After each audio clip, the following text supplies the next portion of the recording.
വന്നതിന് ശേഷം നിങ്ങൾക്ക് ഇതുപോലെ നിർത്താതെയുള്ള ചുമയുണ്ടോ? എന്തായിരിക്കും കാരണം?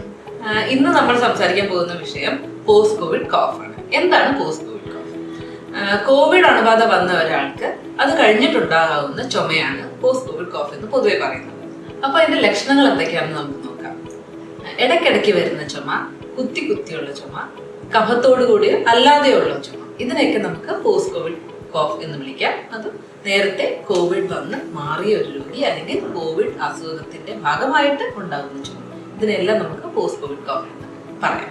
അപ്പൊ ഈ പോസ്റ്റ് കോവിഡ് ചുമ എന്തുകൊണ്ട് ഉണ്ടാവുന്നു എന്ന് നമുക്ക് നോക്കാം. സാധാരണ ഒരു വൈറൽ ഇൻഫെക്ഷൻ വരുമ്പോൾ അല്ലെങ്കിൽ പ്രത്യേകിച്ച് നമുക്ക് കോവിഡ് ഇൻഫെക്ഷൻ വരുമ്പോൾ ഇത് ഏറ്റവും കൂടുതൽ ബാധിക്കുന്നത് നമ്മുടെ മൂക്ക്, തൊണ്ട, ശ്വാസകോശം, ഈ 3 സ്ഥലങ്ങളിലാണ് ഇത് പ്രധാനമായിട്ടും തുടക്കത്തിൽ ബാധിക്കുന്നത്. അപ്പോൾ ഈ കോവിഡ് ഇൻഫെക്ഷൻ ഉണ്ടാകുമ്പോൾ എന്താ സംഭവിക്കാന്ന് വെച്ചാൽ നമ്മുടെ ഈ 3 സ്ഥലങ്ങളിലെ മ്യൂക്കസ് മെംബ്രെയിനുകളിലെ അത് അഫക്റ്റ് ചെയ്യുകയും അതിൻ്റെ താഴെയുള്ള നാഡീഞരമ്പുകൾ എക്സ്പോസ്ഡ് ആവുകയും ചെയ്യും. അപ്പൊ ചെറിയ തരത്തിലുള്ള ഒരു എക്സ്പോഷർ വന്നാൽ തന്നെ നമ്മൾക്കത് ചുമയായിട്ട് മാറും. അപ്പൊ ഇങ്ങനെയാണ് ഈ പോസ്റ്റ് കോവിഡ് കോഫ് വരുന്നതിന്റെ ഒരു കാരണം. രണ്ടാമത്തെ കാരണം എന്ന് പറഞ്ഞിട്ടുണ്ടെങ്കിൽ നേരത്തെ ശ്വാസം മുട്ടലോ, ചെറിയ രീതിയിലുള്ള ശ്വാസം മുട്ടലോ, അല്ലെങ്കിൽ അലർജി അതുപോലെയുള്ള അസുഖങ്ങളുള്ള ഒരാൾക്ക്, അല്ലെങ്കിൽ ഫാമിലിയിലെ ആർക്കെങ്കിലും ഒരു അലർജി അല്ലെങ്കിൽ ശ്വാസം മുട്ടലുള്ള ആളുകൾക്ക് ഈ കോവിഡ് ഇൻഫെക്ഷൻ വന്നു കഴിഞ്ഞിട്ടുണ്ടെങ്കിൽ ശ്വാസം മുട്ടലായിട്ട് അനുഭവപ്പെടാൻ സാധ്യതയുണ്ട്. പക്ഷെ മിക്കവാറും അതിന്റെ ലക്ഷണം കാണുന്നത് ചുമയായിട്ടായിരിക്കും. അത് നമ്മൾ കുറച്ച് കൂടുതലായിട്ട് ഈയിടെ കാണുന്നുണ്ട്. അപ്പൊ അതാണ് രണ്ടാമത്തെ കാരണം.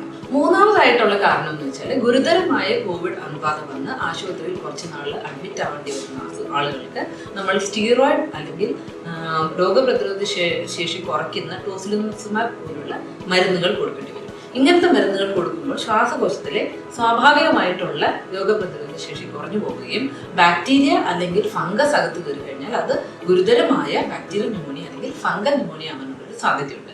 ഇങ്ങനെയുള്ള ആളുകൾക്ക് ചുമയുടെ കൂടെ കഫം വരികയും ആ കഫം ചിലപ്പോൾ മഞ്ഞ നിറത്തിലുള്ള കഫമായി മാറുകയും ചെയ്യും.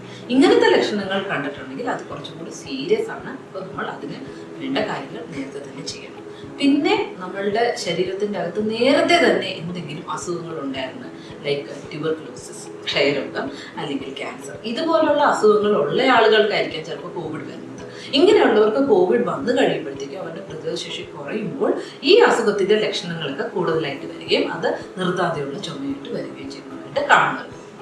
അടുത്ത കാരണം, കടുത്ത കോവിഡ് ന്യൂമോണിയ ബാധിച്ച് ICUവിൽ അല്ലെങ്കിൽ വെന്റിലേറ്ററിൽ ദീർഘനാൾ കിടക്കുന്ന ആളുകൾക്ക് നമ്മുടെ ശ്വാസകോശത്തിന്റെ അകത്ത് ശ്വാസകോശം ചുരുങ്ങിപ്പോകുന്ന ഒരു തരം അസുഖം വരാറുണ്ട്. ന്യൂമോണിയ കഴിഞ്ഞിട്ടുണ്ടാകുന്ന പൾമണറി ഫൈബ്രോസിസ് എന്നാണ് ഈ പറയുന്നത്. ഈ ഫൈബ്രോസിസ് വരുന്ന ആളുകൾക്കും സ്ഥിരമായിട്ട് കാണുന്ന ഒരു ലക്ഷണം എന്ന് വെച്ചാൽ നിർത്താതെയുള്ള ചുമയാണ്. അതിൻ്റെ കൂടെ ശ്വാസം മുട്ടലുണ്ടാകും. അപ്പോൾ പൾമണറി ഫൈബ്രോസിസിന്റെ ഭാഗമായിട്ട് നമുക്ക് പോസ്റ്റ് കോവിഡ് കോഫ് കാണാം. നമുക്ക് പോസ്റ്റ് കോവിഡ് കോഫ് ആണെന്ന് തോന്നിയാൽ എന്ത് ചെയ്യണം? ചെറിയ രീതിയിലുള്ള ചുമയാണെങ്കിൽ ഒന്നും ചെയ്യണം. നമ്മൾ വീട്ടിൽ സാധാരണ എടുക്കുന്ന മരുന്നുകളൊക്കെ എടുക്കാം, കോഫ് സിറപ്പ് എടുക്കാം, അല്ലെങ്കിൽ നമ്മൾ സാധാരണ വീട്ടിൽ ചെയ്യാവുന്ന ഒരു ചുമ വന്ന് നമ്മൾ എന്ത് ചെയ്യുക, ചെറിയ രീതിയിലുള്ള ചികിത്സയൊക്കെ എടുത്താൽ കുഴപ്പമില്ല. പക്ഷേ ഇതിൻ്റെ കൂടെ നമ്മൾക്ക് ലക്ഷണങ്ങൾ കൂടുതലായി വരുമോ, വേറെ എന്തെങ്കിലും ലക്ഷണങ്ങൾ പുതുതായിട്ട് വരികയോ ചെയ്യുക, ചുമച്ച് രക്തം വരിക, നെഞ്ചുവേദന വരിക, അങ്ങനെയൊക്കെ ലക്ഷണങ്ങൾ വന്നാൽ തീർച്ചയായും നമ്മളൊരു ഡോക്ടറിൻ്റെ അടുത്ത് പോകണം. അപ്പോൾ നമ്മൾ ആരെ കാണണം? പോസ്റ്റ് കോവിഡ് ക്ലിനിക്കുകൾ എന്ന് പറഞ്ഞിട്ട് നമുക്ക് ധാരാളം ആശുപത്രികൾ, സൗകര്യങ്ങളുണ്ട്. അവിടെ കോവിഡ് ബാധിച്ച് അതിൻ്റെ ഭാഗമായിട്ട് പ്രശ്നങ്ങളുള്ള രോഗികളാണ് പ്രധാനമായിട്ടും. അപ്പോൾ ഒരു പോസ്റ്റ് കോവിഡ് ക്ലിനിക്കിൽ പോകുന്നതാണ് ഏറ്റവും നല്ല കാര്യം. അല്ലെങ്കിൽ ശ്വാസകോശ രോഗ വിദഗ്ധരുണ്ട്, പൾമണോളജിസ്റ്റ് കാണുന്നതാണ് നല്ലത്.